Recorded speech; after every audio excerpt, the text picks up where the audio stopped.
Empire.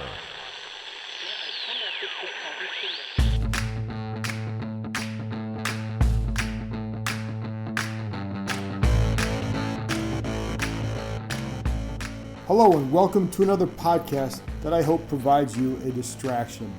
Today, Michael Phillips from the Richmond Times Dispatch and I discuss all of Monday's big moves and what they mean for Ron Rivera and Dwayne Haskins in particular. Before I get to my conversation with Michael, I wanted to share a couple thoughts of my own on Monday's action. Number one, fit matters. That's a big reason why the Redskins traded for quarterback Kyle Allen. They obviously know him, having coached him in Carolina. But what I heard from people inside the organization was how he'd be good with Dwayne Haskins. When you're building a culture, this is how it's done. Now, we still don't know yet what will work and what won't. All that stuff will be determined during the season. We'll learn a lot more then. But you want to create a situation conducive to success for your players. And if you're trying to develop Haskins, then you want him in a good spot. This helps. I'm telling you, had they gone a different route with a Cam Newton or a Jameis Winston, that would not have been the case. It's not because of those players' attitudes, but because it would have signaled to Haskins that he's not their guy.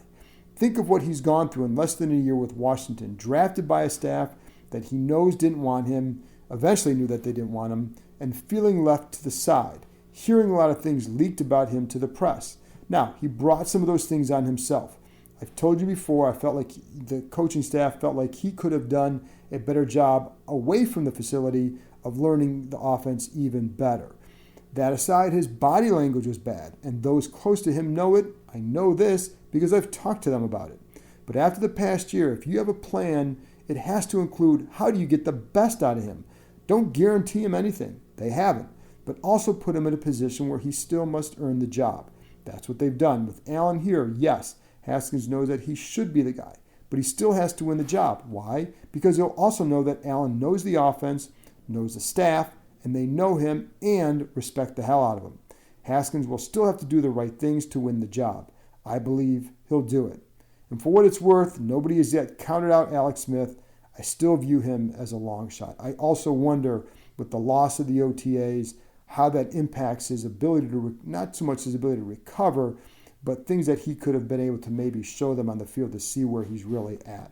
But there's, like I said, I still view him as a long shot. Number two, with Quinton Dunbar. Of course, traded to Seattle for a fifth-round pick. I was told right before free agency that there wasn't a lot of action on him. By a lot, I mean there wasn't any, despite teams knowing he was available. Now, he didn't help the Redskins by the way he handled the situation. He made a public demand before Ron Rivera had even had a chance to meet him. Dunbar's a good corner, and when this first came out, most people that I talked to pegged the value for him around the fourth round. The notion that they should have somehow tried to get a second or could have gotten a second is honestly laughable. Teams were offering 6th and 7th round picks for him. They knew that Washington wouldn't bring him back based on their knowledge of Rivera and how vocal Dunbar had become on social media. But he's also missed 14 combined games in his 2 years as the full-time starter.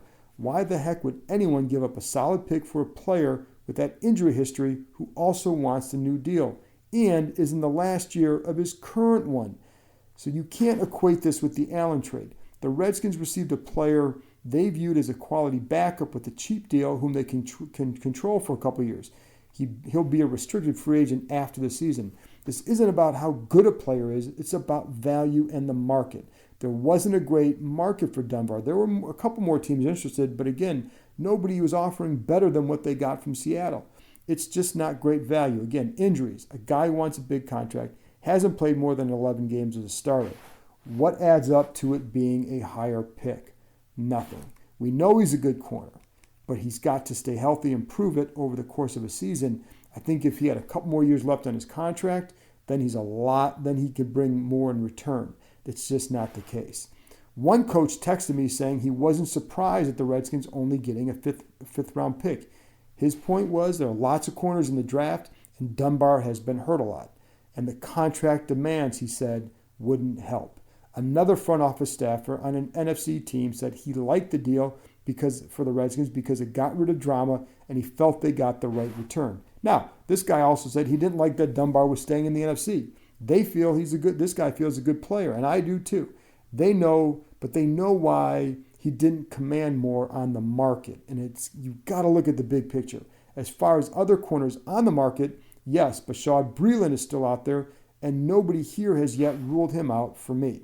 I like Bashaud, and I felt like he kind of got a bad rap during a few times here. In fact, the one season, I can't remember which year it was, the year where he got burned by Antonio Brown in that game against the Steelers in prime time, I actually thought that Bashaud was in really good position to make a few plays. He just didn't make them, and it made it look worse, but I didn't think the game was nearly as bad as what people made it out to be for him. And I also felt like it was a defensive scheme that really put him in a bad spot.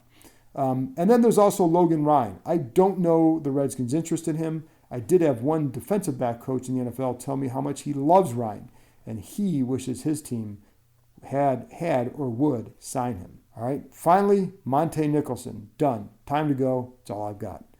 Then lastly, on Trent Williams, I was told over the weekend they've clearly been talking to teams. One in particular has shown more interest. I don't know who that is. I don't know where it's going yet. I do know that it all starts with Williams agreeing to a deal with another team. And what I do know is that the Redskins, while they clearly want a second-round pick, I think they know that they're going to have to negotiate those terms. They still don't want to just give him away. I think if the team offered him a third, it would be okay, what else can you give us for that? But while they want the second-round pick and they're not just going to give him away, I think they understand what the situation is. I don't think they're going to do what they did with Dunbar, which is basically just get tired of him and say enough's enough, just get him out of here. I don't think they're going to be at that point. So we'll see where that goes, but that's the latest there. After this break, I'll be back with my conversation with Michael Phillips from the Richmond Times Dispatch. Again, we talk about the big moves, what they mean for Ron Rivera, and what they mean for Dwayne Haskins.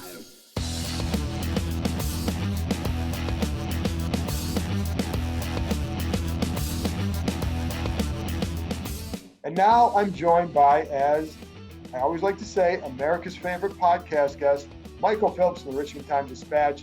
And Michael, appreciate you taking out some time to talk about this. And I hope everybody is staying sane in your household, first of all. Podcasts are the original social distancing, John. So, we were doing it before it was cool. There you go. Anyways, let's get to it. Redskins had a big day on Monday, a few big moves. I'm going to start off, maybe the least big news one of the day was releasing Monte Nicholson. That felt like a new move that basically had to be done. I was told this was the Cornelius Lucas signing 2-hour breakdown podcast here. With Monte, I think the strange thing was he kept finding his way into the starting lineup here, and he's one of those guys who's they lose a starter, but no other team's going to take him in to be a starter. He'll get a look somewhere if he wants to get a look somewhere. He'll go to somebody's camp, but you'd be hard pressed to name another team as to who's going to grab that guy and say that's our solution at safety. So, you can take all these moves together too, as I'm sure we will. And headaches are kind of the theme. You cut Dunbar, you trade Dunbar, you cut Monte, and that's 2 headaches you get rid of, and that's a statement for your new coach right there. And I think that's a great point. And I was going to get to that a little bit about what all this means in full, because I think that is true. And I think when you talk to people over there, it's always about building it right, fit, et cetera. And I don't think that Quinton Dunbar was a problem in the locker room, but I do think it was trending that way. And I don't think he's a bad guy, but I just think it wasn't going to be a good situation for him and then ultimately for them. And I think Monte, we've seen that it's just, again, I don't think he's a bad guy in the locker room, but the durability, the questions about the off-field stuff, all that stuff. So this was kind of a big statement day, don't you think, then?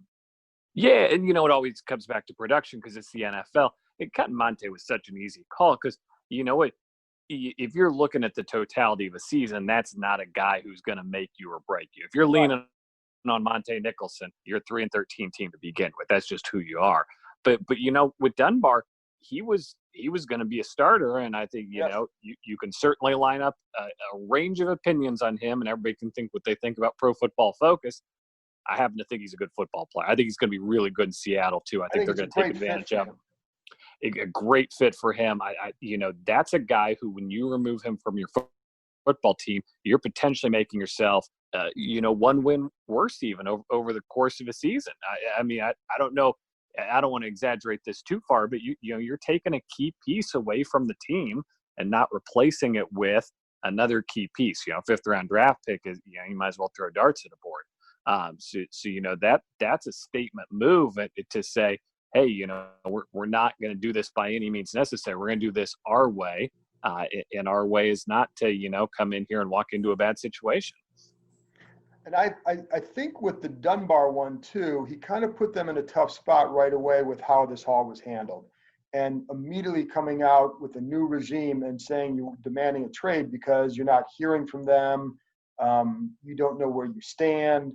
And the approach with this new regime is, let's get to know you first. And he didn't want to do that. And if he's at the end of it, that's his right. That's fine. But I just think it led to for the Redskins, it led to a loss of potential value to get for him. Because I think the injuries play into that big time. It may only be a 1-year situation for Seattle, which again lowers the value. A guy like Trent Williams would end up signing an extension before he goes anywhere. So I just think it played out poorly for them, but it is a good fit for Seattle because they like the long corners, and that's what he is. If he can stay healthy, he could be pretty good out there. He just didn't stay healthy here, and that's the thing that was always the question. And then it comes down to the big word we always heard, Michael, was culture. And I would assume, how much do you feel like that plays into this? That this just feels like this is what it's about. That's what this is. That's what the assistant coaches coming in are about. That's what bringing Kyle Allen in's about, and that's other things too. And we'll get into that. That's what bringing Thomas Davis. My goodness, of course. Right. That's what bringing these guys in is all about. The more people in the building you have pulling the rope your direction, the easier this is going to be to set the culture. And then the fewer guys you have pulling the other direction, the easier it's going to be. You got your guys. Yeah, I always use Ryan Kerrigan as an example because he's an easy example. He's a guy who's going to do everything Ron Rivera wants him to do. That's why he's still here. That's why he's going to be here. Ron Rivera won't have any headaches dealing with Ryan Kerrigan. You know that. And so that's a guy, maybe he's not a Rivera culture guy, whatever that means, but he gets to stay because he's not going to be a problem either. Right. You got the guys you bring in, your Thomas Davises. Those are guys who are going to pull you in the correct direction. But then on the other side, you got the guys who are pulling you away from that. And obviously they view Dunbar as being in that camp. It's tough. I understand why Dunbar wants to cash in right now in this moment. He's maybe never going to be thought of this highly again in his career. He's coming off of his best season. He's on a hot streak. Things are going well for him. He could get hurt next year. He could regress next year. Any number of things. This is obviously the correct time for him to cash in as a player. Contract says otherwise, though, and that's how this league works. It's a very unfair league sometimes to the players, and I think if you went to the 32 NFL teams, maybe some of them would say we'll talk about giving this guy an extension, but I don't think it'd be unanimous. Most of the teams say, "Here's your deal, play it out, and then we'll figure it out from there." And I think the hard part for him is, he had a good year, but he only played 11 games. Yeah. And that's coming off a year where there's 7 games. Whereas like a guy like Trent Williams, yes, he misses games, but you see what the high level he plays at when he is there. And there's such a long track record for him, whereas Quinton has been a good corner. And I think we can all admire his rise up there. I think the other thing you wonder about is the precedent. And there's 2 ways to look at it. One, the precedent, if you're another player who's upset, you go to Rivera, maybe he's just going to ship you out of here. So if you kind of make waves, they reward you, so to speak. On the other hand, what it also feels like is Rivera knows in this first year, if you're going to get rid of guys like this, now is the time to do it. They're not playing. Everybody wants to play to win. Everybody's going to try to win. But they know that this year, coming off a 3-13 year and the disaster this place had become, that there's a little bit of a past this year. And so you have to establish what you're about and what you want to be about and what's the foundation for your program. Yeah, you don't cut corners to win in year one. You cut corners Right. to win in year five. That you don't come in and say, he's a headache, but we'll deal with it because he can lift us from 5 to 6 wins. Like, hey, that day will come. The hot seat day will come, or if things go well, the push all the chips in for the Super Bowl day will come. You look at what Sean McVay's doing out in Los Angeles, where they took on a bunch of guys last year to try to lift them over that hump to get to the Super Bowl. That's when you deal with these things. You try to lift yourself from being a 10-win team to a 12-win team by taking on the headaches. Going from 4 to 6, come on, that ain't worth it. No, it's not. And that I remember even talking to somebody over there before where I was like, if you're gonna keep like Quinton and Trent, I'd be more apt to keep, if you feel like which one would you want to keep around in the situation where they may be playing on their last year, knowing that, I'd be more apt to keep Trent. I think he's more able to keep some things within himself. And I think we would, had they handled the deadline stuff differently, we never would have heard anything from Trent about all this. Yeah. But I also think like with Quinton, I think I could see there being more potential where you could just know he's upset. I think with Trent, he would get, my sense of the two of them is that Trent would probably get through it better. I don't know that that's going to come to that. I still think that he ends up being traded, but you know what I mean? So I wonder if you agree, if there's one that you would have said this guy would probably handle the situation better than the other. Yeah, and as you mentioned, and this is why I went to bat for Jordan Reed every year. Nature of the injuries aside, you just say like, everybody, the fans always say, he's only going to give you 8 games. Yeah, sure, but those 8 games are so good. Like, was Jay Gruden smart to build an offense around him? No, that was a bad decision on his part because he had an irreplaceable piece that he always needed to replace. Right. But at the same time, you look at Quinton Dunbar, very good. Trent Williams, great. Like, right. If you only get 8 games from him, in those 8 games you are getting the premier NFL production at that position. Everything you said is absolutely right. The fact that we, from the time he had the surgery on his head, we didn't hear about it for months after that. He didn't speak about it for months after that. All those are completely agree.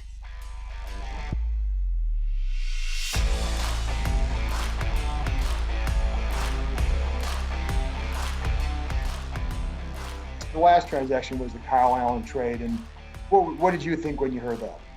Well, giving away a 5th-round pick kind of felt funny until they got one back. I'm completely for the trade, and for the reason of everything's crazy right now. With this coronavirus thing, you don't want to like build a football team around coronavirus concerns, but I will say this: quarterback's the most important position on the team. Yep. He's a guy who knows what you want to do. He's a guy who can run all the plays you're going to install in the playbook. If you look at it this way, and shoot, I'm not a doctor. I'm not the guy who's on TV telling everybody what's going on. But I'll say this: I don't think it's unreasonable to say I don't think we're going to have OTAs this year. Right. Those are right around the corner. I don't think we're going to have that mini camp. Doubtful. I think a lot of people are kind of eyeing it with an eye towards. Hopefully we get to Richmond, start training camp, have a full training camp, full preseason, go into the year from there. But even if you do that, I think with a new coach, new system, you've got to give Haskins 100% of those reps, or at least as many as you can possibly give him. You can't cheat him out of any reps in a new system, new coach, all that. He's going to need all the work he can get. That's not a knock on him. It's a new system. And he's going to have a very compressed timetable to learn it. That's unfair to him. That's unfair to everybody. That's the league. That's what we're all up against this year. Right. That's the NFL. So because of that, you can't be training a backup. You just don't have time. You don't have time to say, well, Haskins, why don't you sit out today and we're going to give the reps to our backup because he needs to learn the system too. It's just not going to work like that. So I think from that perspective, very smart to bring in a guy who knows the system. And, everybody's always going to make everything a referendum on do they believe in Haskins. I think this is the perfect fit for a backup quarterback just in terms of saying, yes, obviously Haskins is still the starter. He's not coming in here to unseat Haskins, at least not on paper, not right away. Haskins is your number one coming into camp. I think that's important for everybody to know, at least important for him to know, that they're not bringing in an equal. They're not bringing in a Jameis where you say, like, Jameis is coming here to compete for a job. He's going to try to win it. This guy's a number two. Right. And I think that's partly why I knew that, when I had to shoot down some of the Cam Newton and Jameis stuff because you knew it wasn't going to happen. And as for the reason you said, you bring those guys in, they're automatically started. And it just sends such a bad message for Haskins. And I know, listen, if you think those guys are better and you want to go with them, that's fine. Then you'd have to get rid of Haskins because you're going to lose him at that point. And you can deduce whatever you want from that. If people don't like that, that's the reality. And so if you think Haskins is going to be your guy, you want to put him in a position to compete for the job. And I think that's the thing. That's the beauty with Kyle Allen here is that he's good enough to go play if you need him to, but you really know he's going to be he's more suited as a strong backup. But again, it's almost like we always talk about that Case Keenum type. He's a little bit like the early stages of a Case Keenum, a guy in terms of his story, but a guy who can go in and play and help you if you're struggling or if you're not taking care of your business. I think the other point, Michael, to what you're saying, is a good point about the backup reps, but the other part of it too is just to have another voice in that room for Haskins, to somebody who knows the offense and is willing to work with him. Because that's one thing I've heard about this kid is he's a pretty good kid, and they emphasize that fit. But then the other thing too, during the spring when you can't go work out, Haskins can now contact Kyle Allen and say, hey, can we get together and go over the playbook or go over these plays that are going to be called. So it gives him a better ability during downtimes to maybe learn more of the offense without having to wait to get officially get the playbook. Yeah, you can serve that case in Colt role of guy who comes in at 6:30 a.m. just sets the tone. The quarterbacks come in at 6:30 a.m. He knows what Rivera wants. He knows when Rivera wants him in the building. He'll do that. He'll set that tone. The evolution of Case Keenum, that was making me think of like this, like caterpillar turning into a butterfly. The evolution of a Case Keenum when he finally blooms and becomes the Case Keenum he'd always been meant to be. There's a scientific poster in there somewhere, I think. Yeah, and yeah. I'm sure there is. But it is development of an NFL backup quarterback. He's going from competing for the job to securing the backup role to one day coming in there and managing the end of the string for a really bad football team. Yeah, that's yes. And I think the other thing with Allen too is, and I'm a little bit, I don't want to say intrigue's the wrong word, but I do think it's that word fit. It just keeps coming up with all the stuff. And I do think he's a good fit for the situation. And I think, over the last week or so, when you talk to people, like, I didn't know where they would go with it. You always felt they wanted somebody with experience. So we kept looking for ties to these.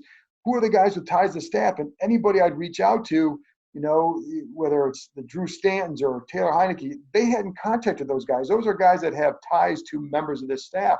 So it's kind of like, well, who the heck are they going to go after? I just wonder if they kind of figured that P.J. Walker would end up in Carolina and they'd be able to make that move to get Kyle Allen. So, I think it worked out well for them. I don't know what did you think about the 5th round pick given up for him? Yeah, it's a quarterback and it's the NFL, so you do what you got to do, I guess. I with Dunbar, I would have thought ideally you get more. I think Dunbar is more valuable than a 5th. I think Kyle Allen probably less valuable than a 5th. That's the league, that's the price. I'll say that, on paper, and we haven't played any football games yet, it's very rare to see a win-win scenario like it's been, I think, with Carolina and Rivera, where I do think Rivera's in a good place and has been able to assemble his team. And you never win by getting fired, but I think he won as much as you could have. I think Carolina won too. I think getting Matt Rule down there was a great hire. I like what they've been. Yeah, I think what they've been doing is really good. I feel like both sides have really won from that exchange. And what have you learned about Rivera throughout this last couple of weeks? Or I guess the first part of free agency. Yeah, and I think that what we touched on earlier in the show, so much of this is about culture. So much of this is about fit. I got to talk to him at the Super Bowl for a little while he's making the rounds there. And one of the things was, he feels it's very, very important to be out setting the tone, setting the voice, doing that early. And I think a lot of it is what you do in the first year, what you do in your first months, what you do in your first impressions is kind of the bar, and then everything works from there. Wherever you set, this is how I want things to be. You can always relax it. You can always go backwards, but it's very hard to go forwards. You think about, Mike Shanahan, even, who was nobody's definition of like a loose on the players, but, always canceled that third day of mini camp. Well, you can never go back and have the third day of mini camp again. Like once you do, I know lots of NFL guys do that. I'm just using that as an example. Once you set the lineup, here's the policy, here's the rules, here's the culture, you can always loosen it. You can always slide backwards, but it's really hard to tighten the screws again. And really hard to do that in a locker room of guys who are all getting paychecks and this is their job. And that's clearly he clearly is using this year to set a foundation. And I think when you're coming to a place where the number one word that we've all heard in a negative way is culture, then this has to be your first, and it should be your priority anywhere, because anytime you go somewhere, but I think especially here, and I think you have to establish how are you going to be as a franchise, so that way you can kind of, set the expectations for the players as well. And while certainly we note that, this isn't going to be, a playoff contender this year, and you can weigh in on this and tell me I'm crazy if you want. I think this is a team that's going to get a few wins better just by having the coaches they're going to have in the building. I think the defense is going to get better because it can't get worse. I think this is a team where you can pencil them in for 5 or 6 wins and not feel crazy about it. Yeah. Listen, man, if they better win 5 or 6. And I don't know that I don't want to say they're going to be much better than that, but I think you should expect that kind of, that level. They're not going to the playoffs. Right. I'm not going to go in there saying the playoffs. Unless we keep expanding. When we go to the 2017 playoff, correct. Right. These guys could be there in that Saturday game. Right. But I think, and the reason I say that, I think that this staff will be good enough to expect those couple wins. And I think last year was such a bad year, and the fall off was dramatic, that I think that if you bring a solid staff in here that is focused on the future versus trying to save their jobs, and really they got to a point where they knew they were done, and so I think it just had changed completely early in the year. So I think you have to factor that into account too when you look and say this year should be decently better. Now what that means, I don't know, but so I think there's that. That's what I keep telling people too, Michael, about the free agency, when it's like, why didn't they get this guy, that guy? To me, the single biggest addition is Ron Rivera, and I think the second one is Jack Del Rio. And if they had signed Landon Collins last year. If they had signed another free agent, do you think they'd have been any different last year? I'll say this, not to take us all the way back to last year, but it's a podcast, so we can go off the rails here. If the Dolphins don't botch the end of that game there, and Callahan loses his first game, just think how off the rails we were going to go. Well, we were thinking about it at the time because it was certainly real. It was certainly realistic, and that would have been. I mean, I'm trying not to relive last year, but it's funny because last year seems like such a pleasant memory compared to what's going on right now. So, I think looking back, knowing what I know now, and having a weekend where I wanted to watch March Madness, but there's no March Madness. I wish I would have appreciated that Redskins-Jets game a little more at the time. Well, the good thing for you do have the T-shirt for the memories. So just for people listening, if they sell those, I mean, that was like the most ridiculous T-shirt ever they were selling. It was like the Redskins versus the Jets T-shirt. So if you see Michael, hopefully we see a training camp this year, and you see Michael at training camp and he's wearing that T-shirt, just ask him about it, because it's a pride and joy. I keep it under lock and key. It's my most prized possession. Didn't you buy a second one too? Wasn't there another one? Yeah, the one at the Giants game was so good because it was Christmas themed. It was like holiday gifts under a tree. But the only gift was how terrible the football was that day. Uh, but you have those T-shirts, so nobody can take those away from you. Well, I guess they could. But brighter days ahead. I hope so. So I hope this gets better.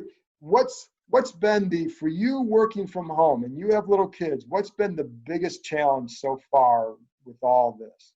Okay, I'm an extrovert, so I'm always like, it's driving me nuts not hanging out with people. Like, and I'm FaceTiming, texting people, all the usual things. I don't have the cows like you have out there on the ranch, so that's tough, obviously. You have to go to the grocery store.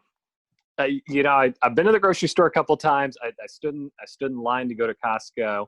I did my time, loaded us up. I'm, to go fully off the rails. I'm unclear why we're choosing toilet paper as the thing we're hoarding right now. There are certain things like we're cooking more meals at home, so we need more food. But I'm still using the toilet this normal amount. Like I'm unclear why people thought demand would go up on that particular item. Like I don't know. Don't get it. It's weird. The cool thing is, my oldest is in kindergarten, so she's at school all day, and during football season, I'm gone on the weekends. Obviously, it's been very cool to spend the time with her. Get to hang out a little bit. But just in terms of us all being in the house, we're all going to kill each other. Yeah, and it's the only way this ends. Yeah, I will say, having older kids and only one of whom is at the house now, it's a lot easier because you don't have to entertain them. And that's what I was thinking is like during free agency, it's really hard because I'm in my office almost the whole day, just about. I mean, I might walk around, but I'm looking at my phone, and you're not really. If my son wasn't 16 and self-sufficient, I don't know what I would do. It's on the plus side though, your jokes would kill in this house, right? This is a prime time age for it. My material is A+. I used to always kill that 4 and 5 year old circuit. I was big on that for a while. Yeah. Oh yeah, I might as well be Jerry Seinfeld strutting into the room there. I got the goods. The sad thing is they got older and my jokes stayed the same. So that's the hard part. I'm still trying to catch up to where they're at. I'm hoping that in a few years I get there, but by then they'll have their kids, and then I can go back to my 4 and 5 year old kids tour. So. Well, but we are still just fine in Richmond. ZZQ is still it still has takeout ordering. As soon as that ends, you'll hear the screams from here. But for now we're still all right. Well, good. And I'm glad to hear that. And I may actually have to drive down to get some ZZQ carryout just because. But on that note, though, I will say thank you for joining me. It's been a long few days and weeks and for you, for everybody. And hopefully we get through this and we're all okay. But I appreciate you coming on as always. Michael, everybody stay safe out there. Really excited for football season. Hopefully we'll turn the corner back to normal, and the banter will be just as bad, but man, we're going to appreciate it so much more. Absolutely. Yeah. Could you imagine the bits? We're going to laugh at every bit this year in the new room just because we're happy to hear words from other people in the same room. All right. Well, you can read Michael on the Richmond Times Dispatch website. Always good stuff. And tell them where they can follow you on Twitter. Absolutely. Michael PRTD, Richmond.com is the Richmond Times Dispatch. You can pick up a printed newspaper. I don't know if you can pick up a printed newspaper anymore. I don't know. But we have a website. So there you go. Well, they may need that printed paper for some other product because all the toilet paper's out. So whatever can't do that with an iPad. Thanks, Michael. Take care. Well, that's all for this week. A big thank you to Michael Phillips for joining me. Don't forget, you can read me on ESPN.com. I had a couple stories on ESPN Monday talking about the Redskins free agency and some insight into their strategy. But most of all, thank you for tuning in. I'm not going to be able to come up with a vaccine or any kind of a miracle drug, but I hope I can divert your attention for a half hour every so often. Stay safe.